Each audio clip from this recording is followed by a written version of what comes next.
ইসরায়েলে রীতিমতো ক্ষেপণাস্ত্রের বৃষ্টি ঝরিয়েছে মধ্যপ্রাচ্যের প্রভাবশালী দেশ ইরান। আর এই হামলাকে কেন্দ্র করে বিশ্ববাজারে বেড়ে গেছে তেলের দাম। হামলার ফলে তেল সরবরাহ ব্যাহত হওয়ার আশঙ্কা থেকে এই দাম বৃদ্ধি পেয়েছে বলে জানিয়েছে বার্তা সংস্থা রয়টার্স ও সংবাদ মাধ্যম আল জাজিরা। পেট্রোলিয়াম রপ্তানিকারক দেশগুলোর সংগঠন ওপেকের গুরুত্বপূর্ণ সদস্য ইরান। মার্কিন এনার্জি ইনফরমেশন অ্যাডমিনিস্ট্রেশনের তথ্য অনুযায়ী বিশ্বের সপ্তম বৃহত্তম তেল উৎপাদনকারী দেশ তারা।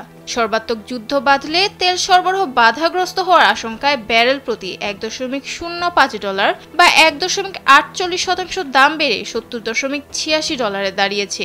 ইডেন বে কক্সবাজার সমুদ্র সৈকতের উপর নিজেদের একটি ঠিকানা।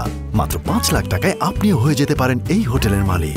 অন্যদিকে ব্রেন্ট অপরিশোধিত তেল 83 সেন্ট বা 1.13% বেড়ে ব্যারেল প্রতি দাম হয়েছে $74.39। রয়টার্সের খবর অনুযায়ী আন্তর্জাতিকভাবে তেলের দাম নির্ধারণের গুরুত্বপূর্ণ সূচক ব্রেন্ট ক্রুড 1% বৃদ্ধি পেয়েছে। এখন বিশ্ববাজারে তেল ব্যারেল প্রতি $74.40 বিক্রি হচ্ছে বলে জানা যায়।